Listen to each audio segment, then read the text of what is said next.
Hello, everybody. Happy Tuesday. Thank you guys for hanging out with us. I always forget to put it there. There it is. My name is Kat. I am the nurse flipper. If you guys don't know, I'm joined by my co-host, Sonny Las Vegas. And then below me, they've both been on before, so super excited to have them back on. We have Chai and Cesar.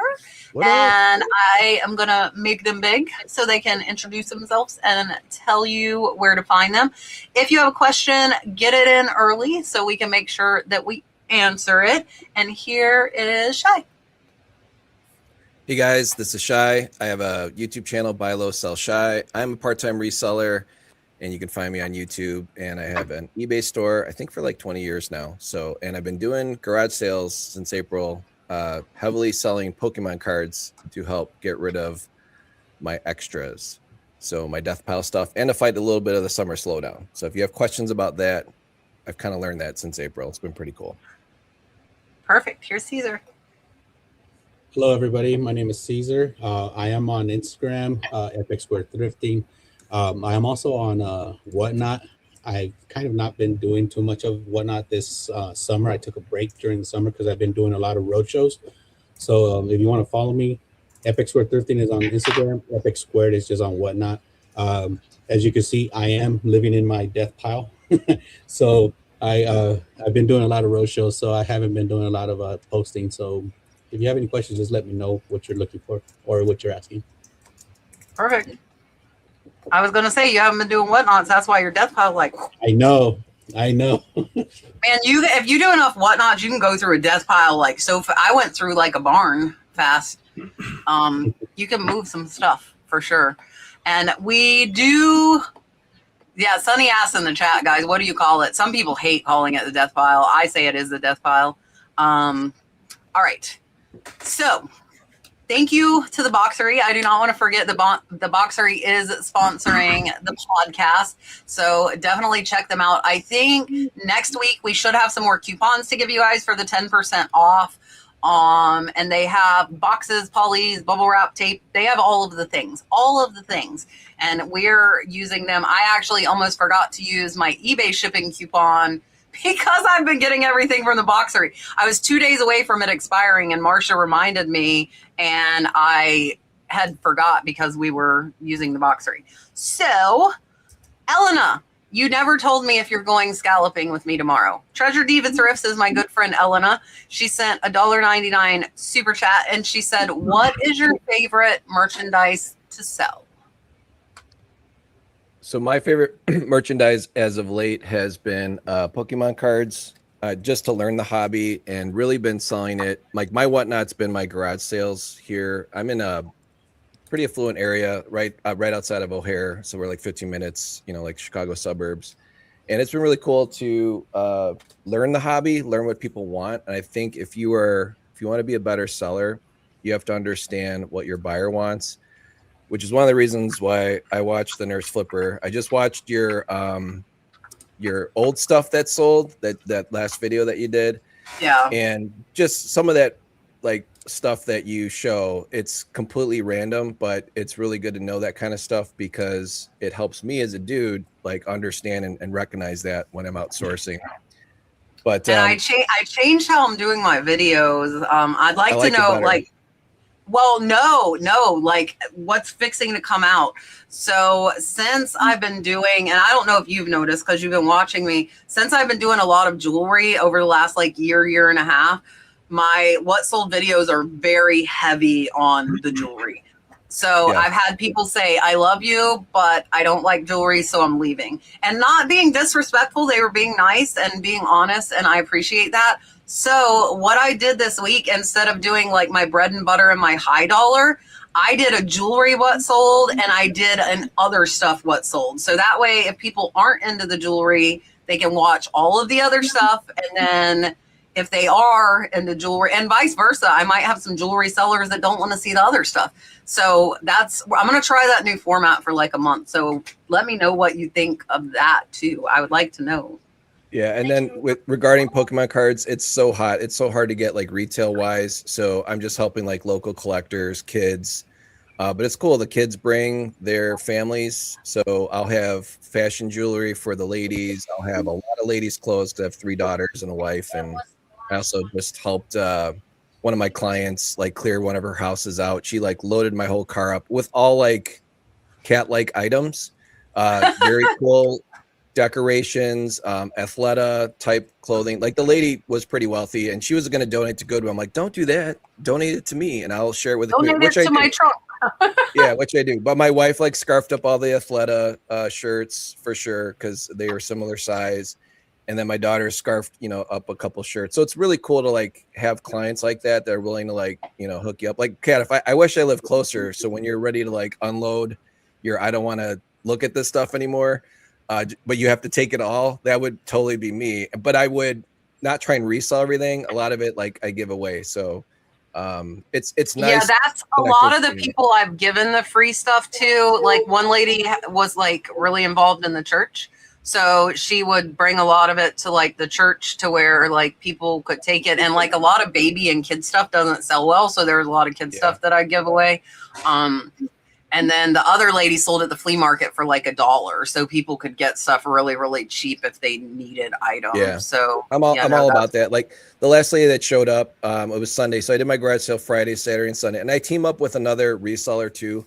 So I feel like I've been like a little more open the past year, kind of getting the, the COVID tendencies out. We're not hermits and getting out there and just communicating with other sellers. So I ran into this dude that lives like literally 2 minutes from me.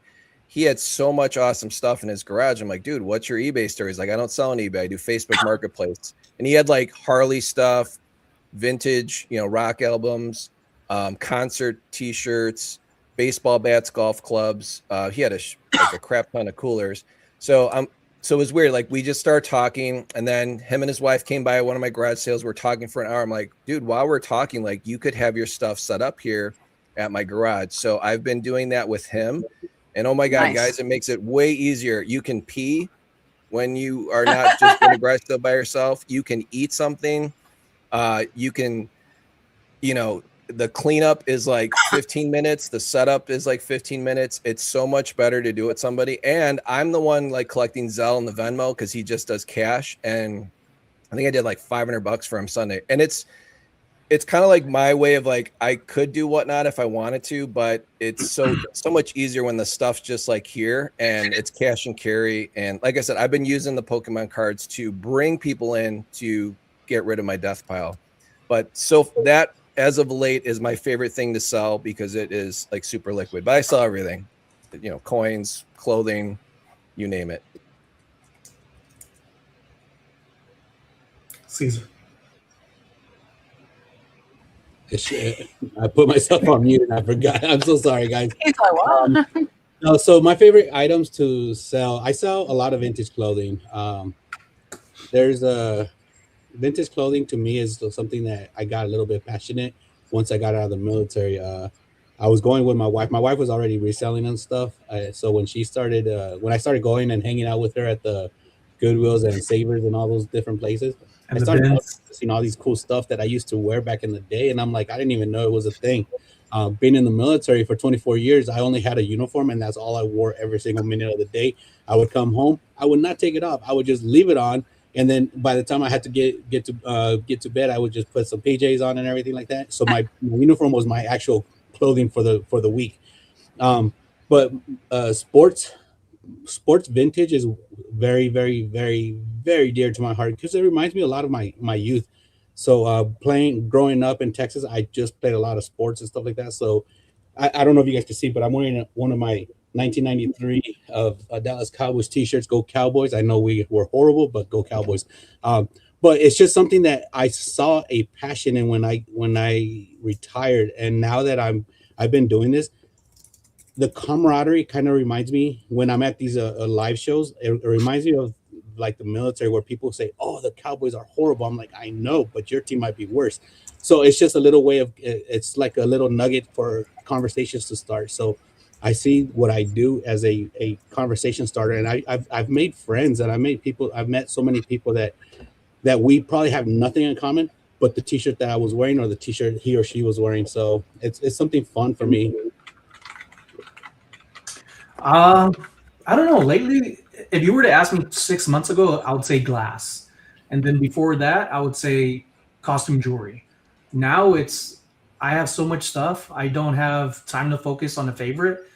I sell almost everything, and when this question came up, I looked on what's actually selling for me, and it's pretty much 50% of vintage and 50% modern. And it could be enamel pins of Disney. Um, what is it, water sprinkler regulators and vintage t-shirts and hats. So I like too much stuff to really have a favorite. What I love most, more than anything, are small items that don't take up a lot of space. Something easy to pack and ship, doesn't have anything that moves, and that I like simple. Yeah, so for me, honestly, lately, and it's funny because I really don't make that much, but it's like my 3D printed stuff is cool because like when everybody says they like it, I'm like, I made it. And like I'm gonna show it because I brought it out here too. But like I made like a shoe holder for shoes, for photographing shoes. We just made a purse stand. I actually made 2 other shoe holders. And like people have been telling me, so like somebody sells eyeglasses. So she's like, oh, can you make an eyeglass holder? So I made 2 cool eyeglass holders. So it's been fun, to do it. And then like making stuff people can use. And besides that, it's going to be jewelry. And that's because I love digging through it, and I can get the lots at such a low cost and then find that one piece that, will pay for everything. That's why I've kind of leaned more towards the jewelry. So if I had to pick one category, I definitely would pick jewelry, even though everybody knows I love my kachinas and my sand art and Native American. But I could do Native American jewelry and still have a piece of that if I just did jewelry. But like Sonny said, like the jewelry is small. It's super easy to store. Like I feel like even if you like lived in like a VW van, you could do like 2,000 jewelry listings and tote it around the country with you very easily. Is that an Ormolu box? It looks like an Ormolu box. Have you looked up that box? I do, and I have several. I've been collecting these, but jewelry, I got piles and piles. Look, everybody's got all their boxes. My silver box. I got a lot. Yeah, I've been bad. Susan said she needs to get some more. I've been bad. Like a lot of them I haven't put yet on my Shopify, and I need to do that. I've been adding stuff I'm making, but I like to, see, I just went through like 40 or 50 pounds yesterday myself. Yeah, all of the jewelry. It's jewelry. Nice. I love jewelry. Pearls with gold show and tell. I would have brought some jewelry too. I don't even have any close to me to show off. Mine's all, I'm going through my recent lot. And then my other thing, which is the other reason I made the shoe holders, I just bought, and if you're a man, or if you're a man that wears size 10 to 11, I just got probably 30 pairs of brand new slides that are amazing. Under Armour, Nike. I got brand new Crocs. Love those. I wear those every day. Well, I just got a ton of them that are getting ready to go up. And then I told Tyler, because they're like, he wears a 12 and a lot of them are size 12. I'm like, you can have one pair and it cannot have a tag. I'm like, it cannot be new. Like, that's my deal. You can pick any one pair, but not with a tag. Like I got Coach slides that are really cool. Oh, that's a cool one with a cloisonne. So yeah, if you guys think of anything, tell me. Cause I love, it's a pill holder. Yeah. It's fun to find this stuff. I wonder when it'll be done. Somebody told me they wanted a hat holder. So I'm making an amazing mannequin head right now. It'll probably be done. Awesome. Oh, it might be done right after the show, but nice, not styrofoam, like a nice, like that's the thing. I want them to be like nice. Oh, Elena, you need to come look. Oh, I should send you pictures tonight and I could bring them to the boat. Cause I have a lot and they're new with tags. Oh yeah, I can do that, Laura. All right. Oh, I gotta give Elena her kitty cat. I can't forget the kitty cat. All right, here is Elena's kitty cat.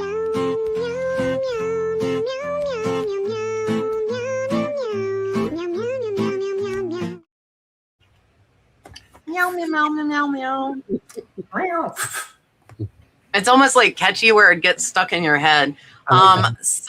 Sun Girl said, I use my iPhone for photos, but hate having all the phones on the, or I think she means all the photos on there and in the cloud.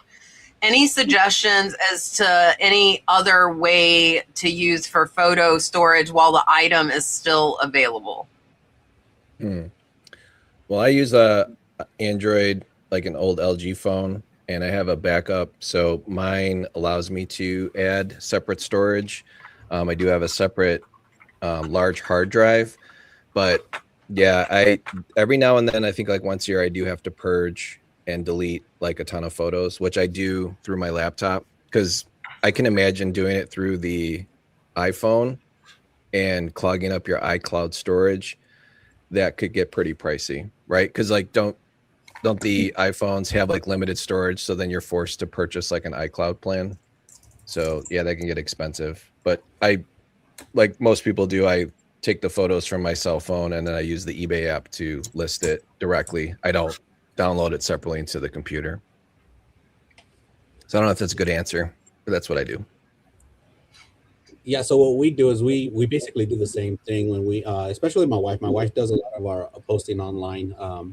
So she'll take photos with her iPhone, and when her phone just starts, it's between our photos from eBay and all the photos of our granddaughter. So she puts all the eBay stuff onto her computer, and she processes it, gets it off of her phone. So it just removes it from the cloud as well, and it just gives her more space. I just went through my phone for like the second time because, you know, newborn baby photos taking up everything that you have. And video. So everything, videos, photos. I realized the cloud was filling up pretty fast on my end, and I just paid for a membership with it, and you can't believe how much terabytes can quickly build up on something with videos, especially being a content creator. So I cleaned up what I didn't need and ended up turning off my cloud for a moment to separate and airdrop on my iMac videos and started editing or started separating them from month and events. So that way I'm on track and not confusing things. So when I put stuff together. So I think that's a really good way to do that. I can't remember who said in the chat earlier about storage of some sort. And Chai also kind of brought up some of it where you could get some storage to connect to your phone to separate it. You don't have to wait till you get home. You just carry it on with you, almost like a battery pack. So you could do that too. So that way later on, or when you get the second, you could separate that from your phone and not have your phone build up. And later on, you could put it, you know, aside or something. But I also have now 5 terabyte, I believe. It's connected. I'm afraid to turn it off because earlier I tried this. Here, I could pick it up kind of a bit. I got this little storage memory thing on Amazon a while back, and it's been doing great for all my videos for YouTube and all. And it helps also just not have my phone so clogged up. So when I do have something I want to record, is not giving me the message of memory full, and I'm trying to like figure it out and going frantic on the situation. So I would invest on some memory cards of a sort that's going to work for you. Don't get the cheapest one. Do your research on what's the best, because there are some things like this that you could order online that says it's like 20 million terabytes, but then it wants you to do all these little passwords and it kicks off. So really look into the reviews of what you're getting, so that way you're not buying into something that you're going to have trouble with, making it simple to just download or keep your stuff safe or stored. Yeah, so I'm like Marsha. Once my item is listed, those photos are deleted. I'm the same way with my videos. I do not keep copies of my videos.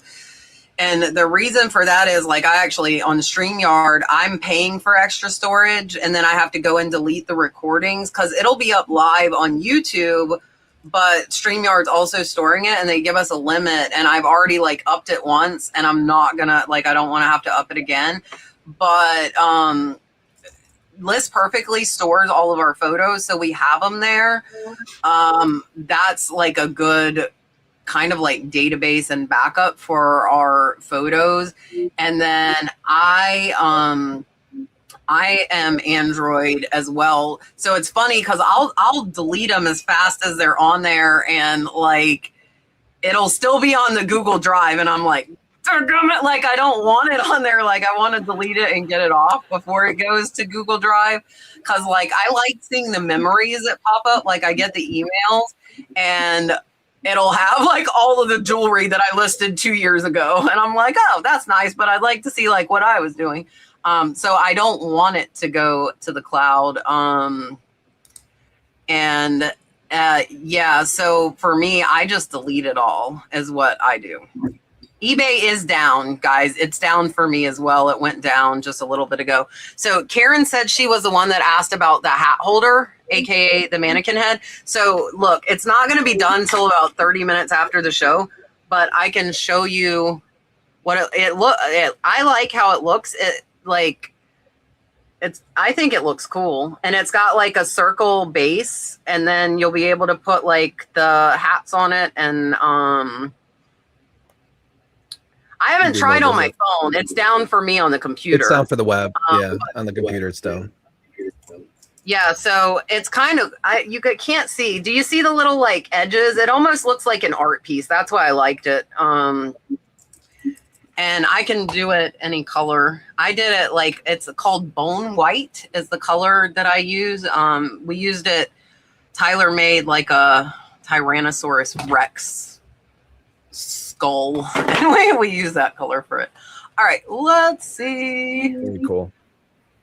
Kristen said, does anyone ever feel like you need 4 hands to handle inventory, photograph, and ship? Like an extra hand to secure the first piece of tape to the box, to seal a box, or maneuver a tightly packed styrofoam item? Yes, definitely. Well, and you have to have like tape gun skill, right? The worst is like the larger items. That? But you can start lip syncing for me. That's fine. Okay, you click it. You click it. I'm not clicking it. We both clicked it. But yeah, they're definitely, and especially too when you need to like center the item inside of a larger box, and yeah, it does help to maybe have an extra hand. But I try to ship just small stuff that only requires 2 hands. You have to be an octopus. So that's my issue with online. I do love selling everything, and I find it easier to sell in person at these events, the pop-ups that I do, because when I go to do a shirt or a pair of shoes, and by the way, Kat, I need one of those stands. I'm gonna go to your shop.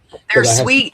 Oh, I have ones too. Listen, they have them with the nameplates too, and the nameplates are interchangeable. So they have like Nike, Adidas, like all the big name brands, and you can put like the nameplate on the front if you want. Like for in person, that would be like amazing. So you were talking about those slides that you have. I bought a storage unit about maybe 4 months ago, and inside that storage unit, I have 150 brand new Nikes that came out. They were hidden from view, so I got the storage unit at a very great price. But my problem is getting good photos, because I don't like laying them on the ground, because then they start rolling sometimes, whatever. But that's why I need 3, 4, 5 pairs of hands to do all this stuff, and that's my nightmare. Yeah. So I rather box it up and take it to an event so people can see it, they hold it, and they can feel it, and however they want to choose to buy, and I don't have to worry about listing it. But I would rather list it, because I know my value is much higher when I list an item than I go to an event, because some of those events are I sell everything, but these events, you're limited on what you can take, and sometimes people are like, oh, you don't have my size. I'm like, well, I do, but I don't have it on my eBay store. But contact me and I can show it to you. And those are ways of making connections and stuff like that. But yes, do I need 4 pairs of hands? Yes. And hopefully soon I can get one of the Kat's shoe holders so I can take pictures. And then those look sweet, Kat. My t-shirts are really easy to take pictures of, as long as you have a very good setup. There's a lot of setups out there on YouTube. Oh, I should go get the other one. And just as long as you can balance your setup, and you don't have to have that ruler sliding up and down, that's I find it a lot easier that way. I think I need to be like I would like an update of myself. If only there was an app to be more like Inspector Gadget, where I could just pull out measuring tapes and things that could help me hold the item in perfect place.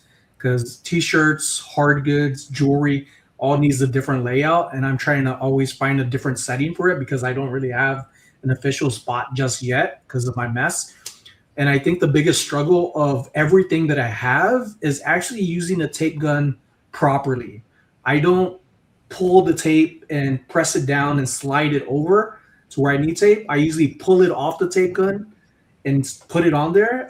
It's like I like to struggle more than this simple part of things.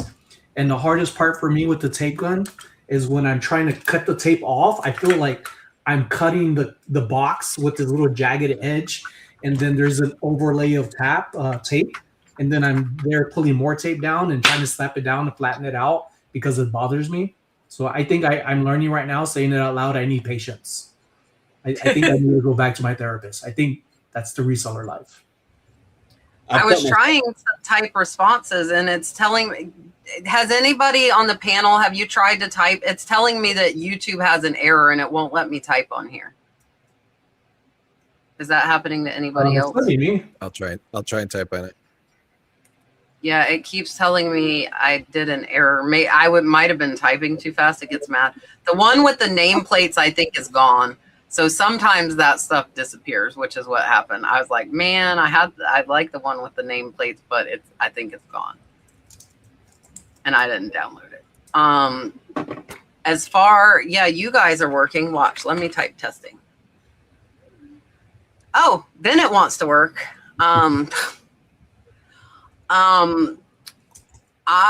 Which a lot of like the shipping and stuff I don't do, but when I do Whatnot, if you guys watch me, I am like a hot mess on Whatnot, because I have too much stuff, and then like I'm knocking over my stand, and then you can hear crashing in the background because I'm just like, it's like a little, like, you see straight ahead, but I have like stuff all around me, which will be interesting because we're doing a live show from the retreat next week. I think I'm just going to do one, but I thought about it. I'm like, how am I going to do shipping? So I got to figure that out too. How I'm going to ship. I'll probably have to bring a printer with me. Cause we wanted to do a live show and show everybody like behind the scenes, what you see. But I think it's like that with anything. I feel like, like it's just hard. And Sonny, I pull a tiny bit off the tape gun and then I stick it, and I have to like mentally make myself push down, like, cause the roller's supposed to do it, but I'm bad about shoop, and then I just do it. So to answer your question, and I think somebody else asked me, it was Carlene. Let me put it up. Oh, I have the one from Joe. Yeah, I need to open mine up. I got one from Joe too. Where did it go? I think it was Carlene. Oh, Carlene, you're hosting. Surprise. We're doing, Sonny has the week off next week. We will be doing it live from the retreat. So whoever we'll probably sit almost like it'll be full screen, but there'll be 4 of us and maybe even more, and people can alternate in and out, those of you that are attending the retreat and want to come on. But we'll still have the audience. We'll still take the questions like we normally do. It's just that we will be more than one of us on the screen. And we'll do it live. So we're actually going live Tuesday night, Wednesday night, and Thursday night from the retreat. So watch for that next week. We're doing lives, kind of like reseller roundtable, almost like this, every single night. So watch for that next week for sure. And those of you that are thinking about social media too, then you can get in there, and if you want to practice, you can practice. Is that going to be on YouTube, Kat? Yes. Okay. Yeah, the reseller roundtables are. So we're doing, Karen, they're gonna be all at 8. All are gonna be at 8 p.m. Eastern Standard Time. We have, so the 8 p.m. live is gonna be available to everybody, but if you want the other, like the stuff during the day, we'll probably do both from the audience and online. And I have a hand. I have a hand, but it doesn't work to help me, Carlene. I wish it would. I did make hands. And The links are right now private. I will probably put them public on Sunday. I actually made them over a month ago. They've been, Sonny probably saw them in the back. They're there, but they're private right now. Yeah, so if you do the virtual, which is the $29, then you can watch everything live the whole day, and it'll be interactive Zoom. So you'll be able to see us. We'll be able to see you. But the nighttime ones will be on YouTube. All right, that was a mouthful, I think. Constance said she wants a small telescoping tripod to wear on top of her head for taking photos. If that's, I probably could find something, but I don't know how efficient it would be. Because if you can't see what you're taking a photo of, I feel like that would make, I'm like, you can't see my fingers. That would make it difficult. Meta will probably invent something like that soon. I made a necklace measure so that it shows like the actual, if you have the necklace doubled up, it shows it on the ruler, like the actual necklace length. I had this guy in the Philippines, really good. He helped me with, and I designed over the door bubble wrap holders too, that you hang over the door and can put a roll on the back of your bedroom door. So I'm trying to think, this guy's good. So I'll keep using him. He's over in the Philippines. Versus MC bubble wrap in the corner. My bubble wrap came 3 days late. I was not happy. I was about to throw a fit, but it finally came today. MC Han says, discuss shipping larger items like furniture. Been on eBay for 2.5 years and have access to estate sales galore and booth access. She's saying booth access and timelines. It's like that here too in my area. It's about a 2-year wait for any of the antique malls. And she's saying rental fees are insane. And Facebook Marketplace, the last resort. So if you sold and shipped bigger items, talk about that. So I have my 93-year-old neighbor put his 1963 Schwinn bicycle out on the curb for the metal dudes to pick up. My neighbor Larry, who's giving me a ton of stuff to consign for him, he wheels it over. He goes, he's throwing this away. You should sell it. So I then get a hold of the bike. I'm like, oh, there's a lot of chrome. So I spent a lot of time cleaning the chrome. I spent a lot of time on this bike. I was trying to sell it at my garage sale, and nobody wanted to pay whatever I was asking, like $350, $400. So long story short, I did sell it on eBay. The shipping was pretty painful because you have to kind of take apart the bike. And good news is there is a local FedEx by me. So FedEx sells bike boxes. So if you do sell actual bicycles, they have a bicycle box. And they also, so after I spent an hour and a half taking the bike apart, bubble wrapping it, making sure it's protected. And as I'm dropping it off at FedEx, they're like, oh, we would have done that for you if you would have just brought the bike disassembled. And it was like an extra $15. So I'm like, oh my God, I just wasted literally an hour and a half of my life when I could have just gave it to them and not used like half a roll of bubble wrap and all that stuff. But that's probably the largest thing that I've shipped. Also, I did ship one of his taxidermy muskie. He's like a muskie fisherman. He's got all these like state records in the area, and that absolutely sucked too. So that took me again another hour and a half. So I told him, like, dude, no more big items. You know, if it's a flat sign, like he sold some like signs through my site, which were pretty expensive, you know, like those ceramic signs from like back in the day. We sold one of those for like $350. But I try and stay away from larger items just because I'm not set up for that.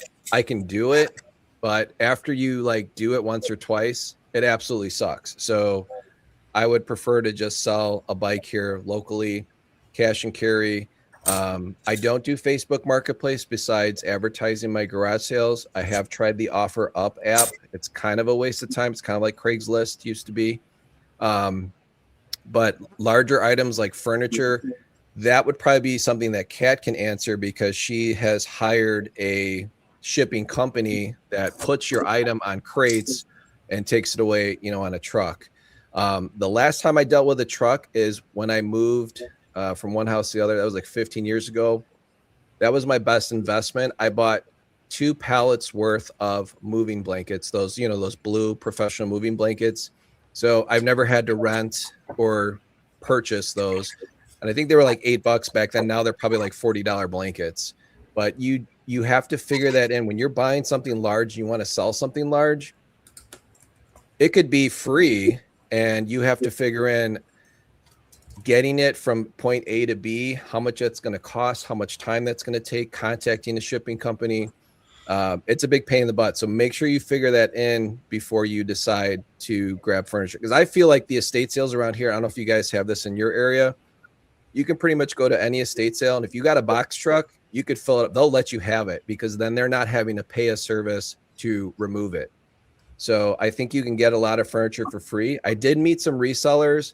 Check this out. These guys go to all the Costco's when Costco blows out their furniture, and they'll buy the floor models and the remaining stock. They'll get the couches for like $250, and then they'll store them and they'll sell them on Facebook Marketplace for like $800. But they're doing all the physical labor of getting from point A to B. And then as far as storage facilities, it's kind of a scam around here in the Chicagoland area. So they always do the first month free. And then like a 10 by 15 storage unit was the last one I rented. It's called extra storage. I don't know if they have those by you guys. I've seen them down in Florida when I visit my daughter down there, Kat, but they're pretty good about starting at like $50, $55 a month. And then after 3 months, they send you that little postcard, 85. And then the last time I got the postcard, it was 185. And I'm like, this is literally the price of a small studio. It's getting to that point. So I got my stuff out of the storage unit, which I didn't have much in there anyways. But you also have to consider that unless you have a big pole barn or you got one car and you got a 3-car garage, you got to consider that when shipping big stuff or even buying it. You know, you better have a buyer for it right away, because if you're storing that, that's taking up a lot of space. All right, that's it. You're on mute, Cesar. I am so sorry. There's such a lot of activity in my house, so I don't want it to be a little loud. We can't hear it, so it's good. Okay, so I buy a lot of abandoned storage units, so I do get furniture in there. I do not sell furniture unless it is still in box and needs to be assembled.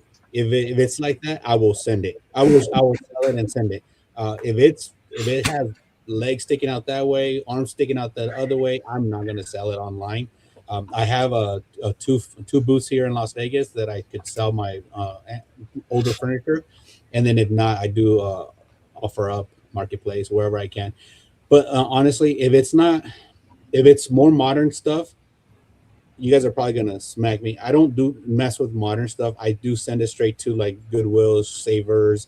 There's a location here in Las Vegas that works with battered women and children shelter, and I send that stuff there as well because they're trying to get their life started back up. Yeah, we have that here too. I do not mess with furniture just because, like you said, it's a hassle to work with some of this furniture. So if it's not in prepackaged position in packaging, I don't mess with it. You were talking about storage units. I have 3 storage units here in Las Vegas, 2 10 by 30s. You talk about pricing, but they haven't changed my prices. I like U-Haul because they don't change their prices very often here in Las Vegas. So I've had the set standard price for, I think, at least for that 1 10 by 30 that I've had for 3 years, it's the same price the whole time. You're very lucky. They don't do that here. I do get 10 by 10s, 10 by 20s, and then I work out of them, and then I give them back to U-Haul. They have a really good rate here. Like if you could use it for 1 month for free, and then return it back without any commitment. But I do have other units with them, so they allow me to do that more often than not. So that's cool. Yeah, Caesar's unit a little bit. Listen, no.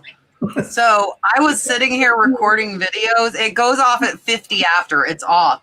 It's a $500 rare Disney cuckoo clock that I just picked up this week. And today's the first day I've been in here with it. And so I'm in here recording and I'm like, is there a bird in here? I was like freaking out. Sorry, Sonny. I had to stop you because I was like, actually, I thought it was me. Actually, I thought it was me because my daughter, my daughter bought a couple of chicks like that. You push the button and it actually goes beep, and I thought it was going off, so I muted it again. It's for, I thought it's I for was. entertaining It'll go purposes. off again at 9:50. All right, Sonny, I'm sorry. Yeah, I don't usually mess with furniture, but I am opening up to bulk days and trash days here because there's opportunities to get free items off the side of the road. And I have a storage unit now, and I do have extra space storage. It just went up. It's just past the 30 month or 3 months, and it's now at 145. My first month was free, and so on. I like it. It's air conditioned. I get to go in and out. I have a code on my phone where I could click the doors and the elevators to open, and it's fairly simple. In management, I just talked to the lady that I often see, and I asked her, hey, I do reselling, and is it possible for me to sell out of my units? And this came from actually talking to Cesar from what he was given opportunity on to straight out sell out of one of the units without any issues and however long you want. So we talked about it. So that made me ask, and she said, I don't think you could be there all day, but you could do it for at least 2 hours. I thought that's great. When I get the opportunity, I get to do that. Rather get permission than not. Chai also reminded me of a Schwinn bike that I got right when I started reselling back in like 2017. One of our neighbors was throwing out not a bicycle, but a tricycle of Schwinn. The thing is, one of the tires were dented, and it being a tricycle, it takes up a lot of space. I put it on Facebook Marketplace because that's the only place I knew would make sense. Within 2 hours, it sold for $275. Guy came over. I wanted to help him load it on a truck. He said, no, we got this. Here's the money. I counted it, and they're gone. So there's opportunities out there. And I mentioned looking at roadside pickups. I want to do that, and I want to take advantage of it. But I don't want to just get things and pile it up and then me having to deal with it and kind of wait till bulk days here in Las Vegas.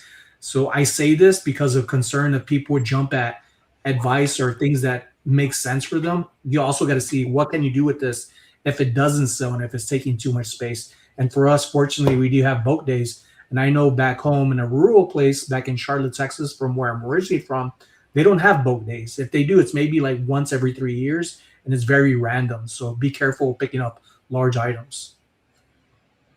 Oh gosh, Cheryl, just wait. She said she got 40 guinea keats on Saturday. I only have 8, and they drive me insane. They started laying eggs though, and the chickens. Dalton brought them in during the Whatnot show and had to show them off. And it's cool because I have the 3D printer. I scaled it down and made an egg holder that holds because their first eggs are tiny. So I made him a little egg holder that like fits his eggs. Perfect. As far as the larger items, so I will tell you what has become my favorite thing is like the mid-size furniture, like the nightstands, the end tables, the nesting tables, stuff you can pack and ship because they sell for hundreds of dollars and you can put them in a box. You know, most of them are like 20 inches or so. So they'll fit in like a 24 by 24 by 24 box and they sell for good money and they don't take up a ton of space. I haven't done any like bigger stuff except a dining table that was picked up locally in years, but I used UShip. And you can go on UShip and you put your zip code, you put your buyer's zip code, you put the size of the furniture, and you have to put a weight. I always just guesstimate, but I bet AI could tell you exactly what it weighs if you asked AI. And then it'll tell you the average. So it'll say between like $300 and $600 with most of it going for $550. And so when a buyer asks me the cost, I go on there. So I would tell them the $550. I would tell them what the average is. And when I was doing it, I've never not been able to get the shipping for the average price. I've always been able to. And what I do is I just put in my description to contact me with your zip code if you want freight, and I'll give you a quote. And I just go to UShip and do that. But again, I like I have 2 of them in here that need to go out. The old trunks, like the you know what I'm talking, what are they called? Not like packing trunks, like the clothing trunks. You know what I'm talking about? Like I ship those. I will put those in like a train trunk, right? Yeah. I have 2 in here right now that we need to list. You can put 2 24 by 24 boxes together and you can ship that. I've shipped like 3 or 4 of the steamer trunks. Yes, thank you. Of the steamer trunks. And they're steamer trunks. Like, you don't need to worry about padding them. Like, that thing, you could probably slap a label on it and do it. I bet you could. I wouldn't do it if you sell it for like $500, but you could do it theoretically, because I bet it would withstand that. It's made to withstand that. But like, I would pick up more, like Sonny was saying, but like, I don't have the space. Like, I have plenty of space for smalls and like jewelry. I don't have space for furniture, which can be long tail, because you've got to find the right buyer, and you have to find the right buyer that's willing to pay $300, $400, $500 for freight. What I've learned, the majority of people that are buying furniture on eBay have bought it before. So like, they don't get sticker shock from when you tell them the shipping rate. Like, it's very rare that I had people wanting bigger things that were like, like, most of them just bought it and they were fine with it. So I think most of the people that, especially if it's like antique vintage stuff, they've probably been buying it and that they're going to be ready for that shipping charge. Now, but again, it could be long tail. I would throw it on Facebook. Like, if you throw it on Facebook Marketplace and it's cash, like, figure you're saving what, 20% in fees, plus you're not having to pack it. So if you put it on there, say at like 30 to 40% off, and you got it cheap, I would list it on Marketplace. I can't list anything on Marketplace. I'm banned. Banned. Bandless. I can post it in the word of mouth and say, see photo in comments. I've learned ways around this, but like the booth stuff for me, I wouldn't want to do because of the time that it would take to maintain a booth. I just don't feel like I'd have the time, even if it wasn't a 2-year wait. But the bigger furniture, I think most of the time you should be good. And with the people, like I've learned to stick to like really mid-century modern or stuff I can find sold of very similar furniture pieces, like wicker, like white wicker. I do very well with wicker. That last dining set, it was a local pickup. They drove 2 hours to pick it up. That was rattan and very, very nice. And I think I paid $50. It sold for $350 or $400. Ethan Allen is almost always like a home run. And I see Ethan Allen in the thrift stores all the time. If you pay attention, Broyhill, and a lot of that, because it's like, I want to say mass produced, you can find comps like on the exact like dresser or the exact bed. So you'll know what it's going to sell for. And then once your buyer says they want it, you make a listing and say, I'm willing to pay $500 for this dresser to go from, like, I'm in Florida, from Florida to Dallas, Texas. And you put it up, and then people will say, yes, I will take it. And they'll tell you, I can pick it up on Friday and it'll be delivered to your buyer in 2 weeks. Do not expect it to be fast. A lot of times it might take a week or two because these companies are running across the US back and forth. So they have to figure out when logistically they can get to you. And that's another thing. I think most of those buyers know. I think like a 30-day delivery is normal for that bigger furniture, because it'll take you a week or two to get them scheduled. Then they pick it up, and then it'll take a week or two to get to the buyer. So it is not fast. But your freight person, you don't release the money to them until your buyer tells you it arrived safely. So you have that hold with UShip, which is nice. You don't have to release the funds to your delivery person until your buyer confirms, yes, I have it. Yes, it's safe. Yes, it's here, which is nice. Cindy says, how can I get rid of the 2 items eBay took down a month ago? I revised them and can't get them out of the inactive list. Yeah. Well, I have a garage sale and they removed a Tommy No, I think she means like they won't go away, like on her screen. Oh, like they're just locked up? Yeah. Oh, no. I'm laughing because I have some too. That's why I'm laughing. So I don't have any locked up. I was thinking it's like the ones that they, after you've had it listed for like 6 months, they're like, nope, Vero, it's Tommy Hilfiger watch. You can't sell it. You know, that kind of thing. So, but yeah, I've had a few items. It was that and Armani earrings. After having it listed for 8 months, all of a sudden they're like, yeah, these are fake. You can't sell those. Or it was like someone at Armani complained about them. So, but yeah, I don't have any actual listings that are in virtual. I've had that, I think, last year. Yeah, there was like one item where I listed it twice because there was like a glitch going on, and it was really annoying because I had sold the one item, but then the virtual one that I couldn't do anything with was still sitting there, and eventually it went away. But I mean, eBay's, let's see, does their website even work right now? Somebody said theirs did. Right? Mine's not working yet. Yeah, so I had a couple of Vero items not too long ago. I don't think it took 90 days, but after a couple of weeks, it just went away. I wouldn't worry too much about it because it can't renew, so it doesn't affect your amount of items that you can list.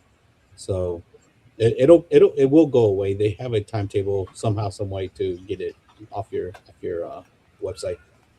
Yeah. If you go on, I use my phone mostly, so this is my experience with trying to remove items from the inactive list. Click on it, and if you see the 3 little dots next to your items in the inactive section, it's not going to show you delete. So you got to swipe it over to the left, and usually it'll say like a little trash can remove. That may help you out if that's the case.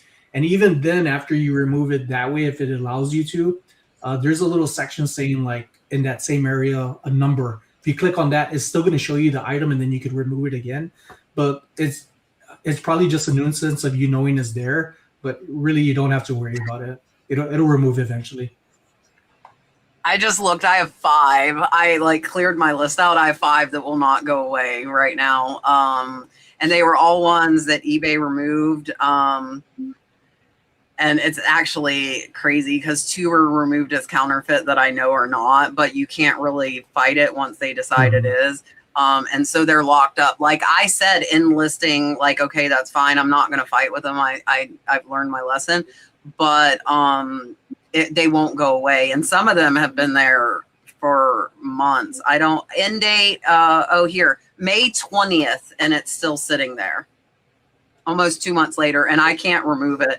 But like Sonny said, it doesn't hurt anything. It's just annoying because they're sitting. Like if you like to clear it out like I do, you can't clear it out because they won't freaking go away. Which is what I just did. That's how I saw that I have 5. Oh, I wanted to show you guys the other one of the. I made another shoe. Look at it with the rock, and then you can set the other shoe in front of it. Like, I like that. I like this one. Yeah, that's sporty. Yeah, outdoorsy. Listen, my whole, it's a Chaco. My whole house is 3D printed now. I'm like way over the top. But like I said, so if you can think of stuff I can make that will help you, please tell me. I don't make very much on them at all. Oh, here's the purse holder. If you guys haven't seen it, it'll hold purses like 4 and 5 pounds. I had a big Coach Weekender on it, and it telescopes up to like 24 inches. So you could set it on your counter to take pictures of purses. Yeah, it's really, they take 18 hours to make. They take a long time, but they're super strong. I used it during my purse show, and it was on Whatnot. It was beautiful. It was amazing. There's so much potential with that purse holder that I'm seeing. The front of it, you can make different placards of that side and place it on there, maybe even magnetic or Velcro, or even custom make it to what somebody wants, or mass produce it however you can. Like I can do them. Well, I can't at 18 hours. I'm going to be very slow mass producing that thing. You could have somebody make it. I like making them though. So like I do the settings where like the screws are 100% solid, but then like the base is only 50% solid, you know, like to balance between like money and stability. But there's so like the potential of what you can make is like insane. And somebody sent me, who was it? Oh, I'm gonna remember. They sent me a picture of vintage Christmas trees, and like they're like, "Can you make this?" They're like, I have a program. I just put the picture in, and it made me a file. I'm like, "Look here, I could make your Christmas tree." Like, and it was like super fast too. So it's pretty cool. You can. I don't want to try and get into like all the copyright with like a lot. There are people on Whatnot doing like mini Fentons and mini like fairy lights, and I don't want to get arrested for copyright infringement. So I'm good without that, but yeah. Miss Linda said, when you're at a garage sale and you have a pile of random items, do you answer truthfully when the seller asks what you're going to do with the items? So do you comp like, I'm doing this, this is what I do, or do you try and hide it? Oh, when you're sourcing? Well, I could give you like garage sales, she's saying, but I mean, it could really be anywhere. Yeah. So I typically, if it's a pile of random items, you don't really have to say anything. You just ask them like how much this, how much. She's saying if they ask though, if they ask you what you have your pile of items, you're waiting on a price, and they say, what are you? So you have 10 pairs of shoes here that are 10 different sizes.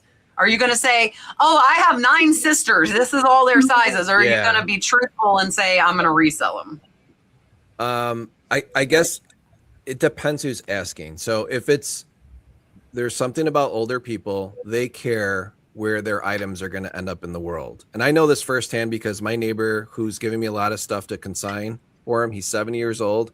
He wants to know where his stuff's going. So I don't even wait for him to ask me anymore. I just show him, here's the thing, this is where that went to. And then he'll look up the location and he'll get a kick out of that. So like what is that one, the famous movie, Go Get Your Shine Box? That particular actor, I forgot his name, but he had like a signed autograph from him and a shirt. And for him, it was a big kick knowing that ended up at a used car dealership in New Jersey. So he just like in his mind imagined, this is great. This item that I've enjoyed my whole life that Chai helped me sell is ending up now at a car dealership. And, they're saying, go get your shine box when there's a car deal. So getting back to the original question, though, the older folks do care what you're going to do with the item. And if, I'm a dude, so if I grab a bunch of like jewelry, if I grab a lot, I'll basically tell them like, listen, I've got 3 daughters. They're all adults. I've got a wife. I'm going to let them pick through what it is. I actually enjoy looking at all this stuff. I do resell it on eBay, or I'll sell it at my garage sale and get rid of it. But I'll only answer that way if it's like I'm coming there on a Sunday. They're literally ready to put it back in the house and not see it for another year. I'll tell them that. And then usually if it's somebody younger, they'll be like, oh, I've got more. And they'll just bring more out. If it's somebody older, though, and you're buying like very unique items, you do have to, I don't know. I don't really lie. So like because that's what I do with a lot of stuff that I get, especially like the lady type stuff. But the older folks do want to know where their stuff's going to end up. It's just, I don't know if it's a generational thing. Cause like when people buy stuff from me, I don't give 2 F's where that stuff's going. It's like you're paying for it. You could literally throw in the garbage on the way out. Like, I don't care. It's not going to bother me. But the older folks do care for some reason. So I don't know if you get that, Cesar, with your, like if you're buying a bunch of sports clothes, they're all different sizes. Yeah. You probably just tell them, right? Yeah. So I love this question, Linda. My wife and I have actually had this conversation several times. We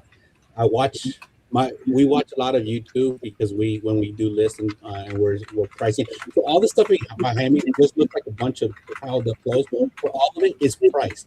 So anytime, like if somebody needs me to pull out a nature tee, I have nature tees back here, and I'll show you which ones I have, and I have the price and everything like that. So this is a pile of money, like Sonny says, but it's also a pile of death because I haven't listed on a pile of death. Pile of death. But the reason I say that is the Linda, I love the question because my wife and I have actually had these conversations because we do watch some YouTubers, and some YouTubers, all of you guys are great that are on the panel, but there are some YouTubers that are very misleading in their responses with customers, and I'm like, why aren't you just honest? And Sonny can be my witness on this because me and Sonny, when we used to not have babies. We used to go out yard selling a lot, and I'm a very honest person. So if somebody asks me like, "Hey, what do you do with all this?" I'm like, I'm the first one to tell them I resell. And you don't know how many times I have gotten great deals because there's one lady, she was closing up her shop, her garage sale, and she says, "What are you doing with all this women's clothes?" I'm like, I resell it. My wife resells clothing, and I'm pretty sure she's gonna like it. She says, "You want more?"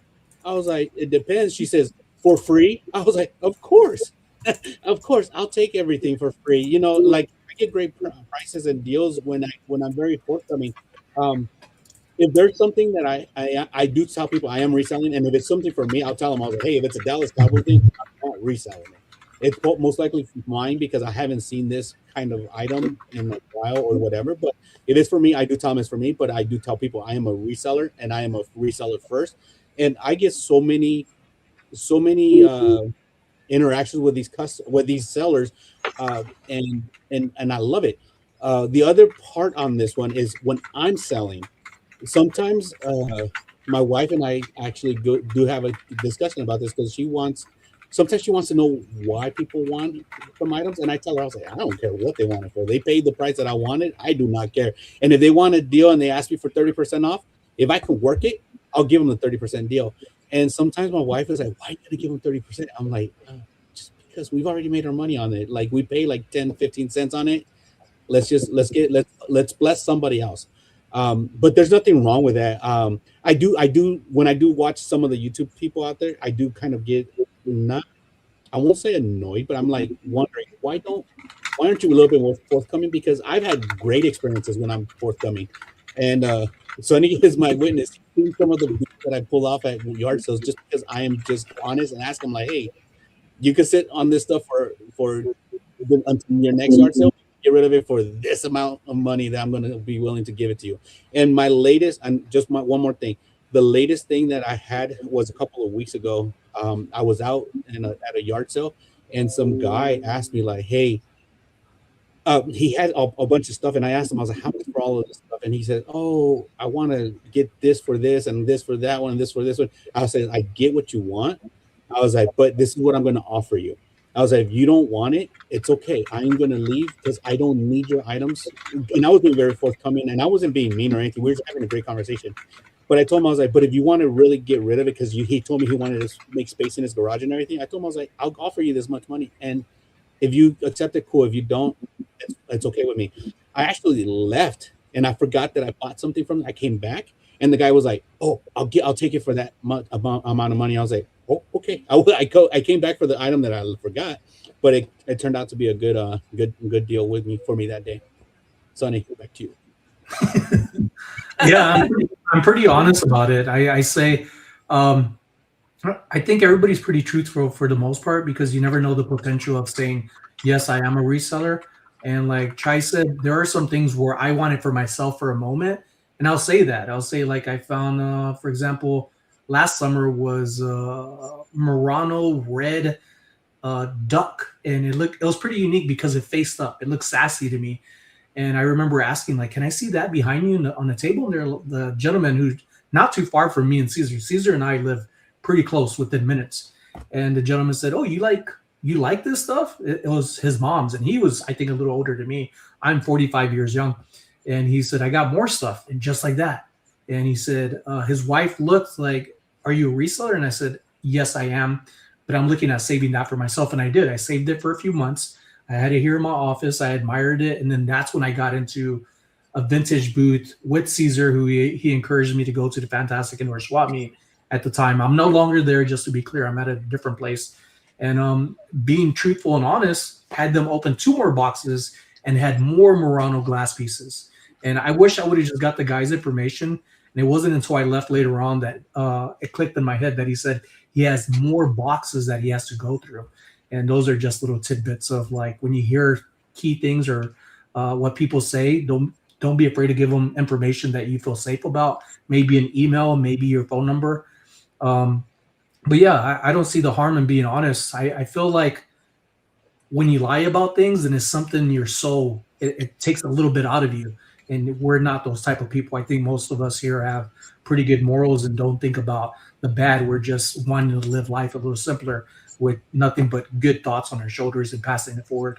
And they'll see you around town too. Yeah. If you go to enough sales. I mean, Yeah. they'll be like, that dude totally lied to me.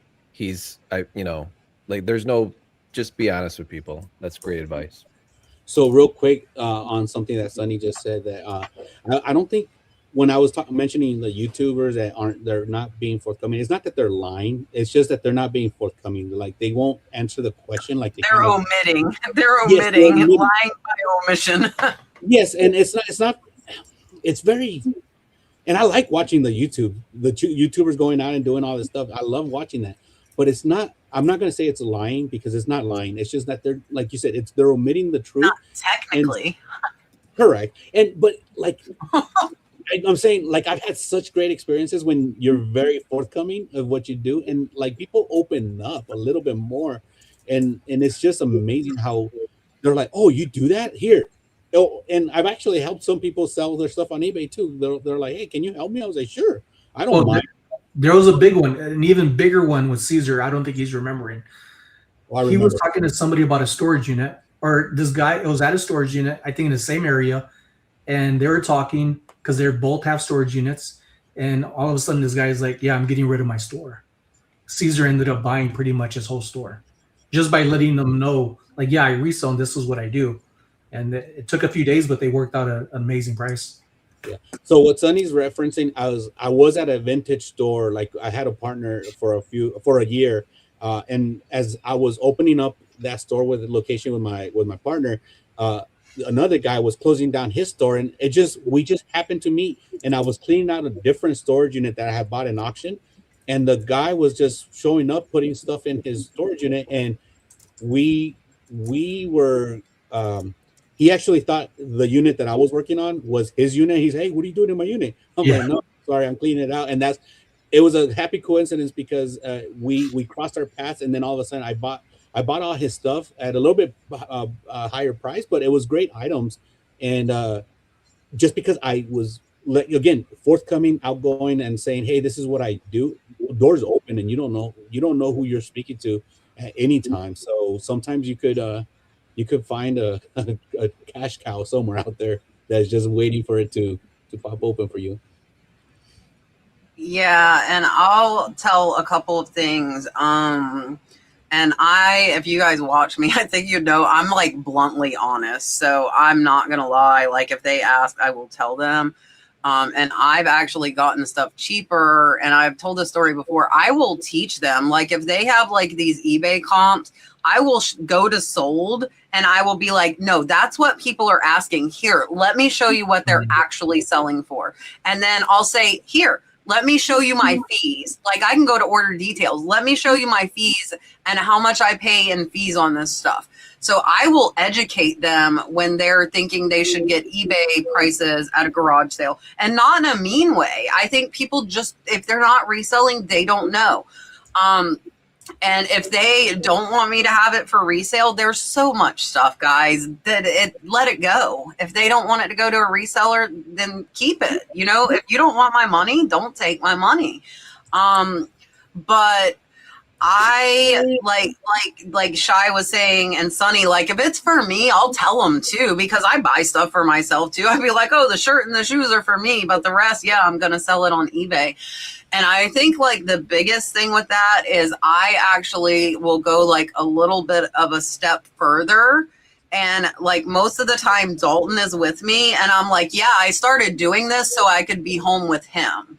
And I'll tell him my story. I'm like, I'm an RN and I quit to do this so I can be with him. And like, how mad are you going to get when I'm telling you I'm doing what I'm doing to be with my kid? You know, and I'll tell them about my YouTube. Like, I love talking about reselling. That's why I have my channel. I'll talk about it all day long. I love teaching people. I love helping people. And I, a couple of times have gotten, like, I've gotten other stuff, like Cesar was saying, like, I've seen hats behind the table in the garage, and I'm like, hey, do you want to sell some of them hats? And I've got them, and they sold them to me for like $1. And then I had and again, if I had lied and said like I got stuffed animals and said I was getting them for my kid, I ended up getting somebody's whole barn for $50 because I bought like a bag of plush from them for like $15 or something. We met at like the Winn-Dixie parking lot, and they're like, "What are you doing with the?" I'm like, "Oh, I resell." And they're like, "I have a whole barn, $50." I emptied their whole barn out. So I think you're going to get more by being truthful than you're going to lose. And I think you assume when people see you on your phone, they know you're comping. They don't know what you're doing. If they're not, unless they're another reseller, they're going to think you're texting or you're talking to your friend. They don't know what you're doing. They're not looking at your phone. So I think a lot of people are scared and self-conscious, and you don't need to be. And I know that's much easier said than done, but people aren't looking at you like you think they're looking. Same with the GoPro. Most people don't even notice the friggin' camera. Like, they don't notice it. All right, I have a question. I want the chat and the panel to answer. I had a situation yesterday with somebody who emailed me or messaged me on eBay. I have a sketch that is vintage. I got it from an estate sale probably 4 years ago. I've had it a long time. And this person messaged me and said, "This is my grandmother's art. Where did you get it? This belongs to my mother. You need to send it to her. And what happened to her ashes and where did her stuff go?" So I'll tell you how I responded. But my question is, do you think that if this, however, it was grandmother is not alive any longer, she feels it should go to the mother, would you feel any obligation with this artwork that you needed to give it, which is what she was asking, you would give it to that family? Not without a court order.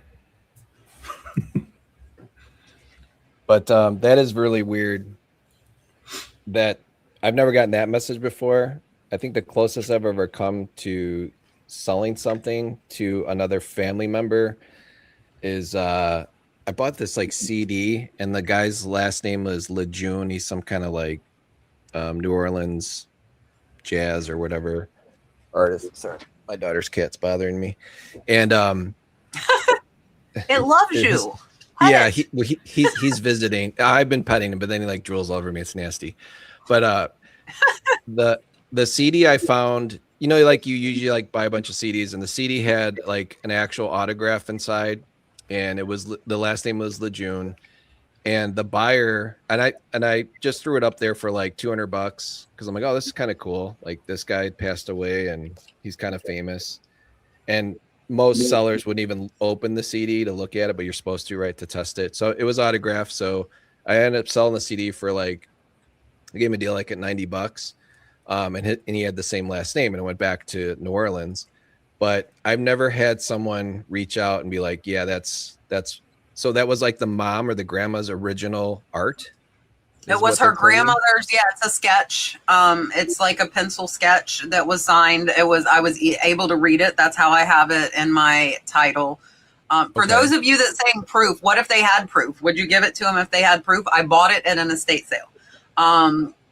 So yeah, so she's saying it's the grandmother's, but in the same sentence, she's telling me I need to give it to her mother. She's accusing me of having other stuff, and like, I'm like. So she thinks like you actually like went to the mom's house and robbed the mom? Yeah. That's almost how it came off. Yes. So did you respond saying like, listen, I purchased this at an estate sale? I'm gonna tell you guys what I'll tell after everybody answered. I'll say what I did in your pleasant cat ways. No, I have to use AI for these things. So in this instance, like again, I agree. Like that, people have to show proof a little bit on if that is their stuff or whatever. But I had a similar incident. I buy abandoned storage units. I had a property manager talk to me as I purchased a unit, and the property manager said, "Hey, this unit we put up for auction, but the owner cannot. She's an older lady. She cannot. She wants to relinquish the items." but she's that much older, and she doesn't live in Las Vegas. But she was only asking for a few items back. She gave us a list of items that she was looking for. In particular, one of them was a wooden jewelry chest from her mother or something like that. And the guy was like, would you consider selling it back to her? Because you did buy it, you did win the auction. Would you consider selling it if you found the items? And I took my wife and we kind of went back and forth. We said, we'll once we cross that road and we find the items, we'll discuss it. We did find the items. All 5 items were there was well enough description that we could actually find the items amongst all this 10 by 15 unit. 4 or 5 little items that were there. We found them and we decided to give it back with no charge or anything like that. We didn't ask her to pay us for anything because they were very sentimental to the lady, that she remembered them. They had been in storage for almost 15, 20 years without being touched. And the amount of items that we found in that unit, like I would have thought she would have wanted the 2 boxes of jewelry that we found. No, she wasn't looking for the jewelry. She just wanted the sentimental stuff. Correct. Yeah. There was one of the things that she was looking for was ashes to a cat. We found ashes to a cat. We didn't open the box, but we could see that it was like a cremation for her cat. We returned the items. We had no problem with it, but at the same time, it's like, what do you do if you're confronted with that? And we were just like, we just told ourselves, my wife and I put ourselves in her situation, and we were like, you know what? This is our good deed for the month, and we returned the items. It's just a scenario. People say, "Oh, I wouldn't do that.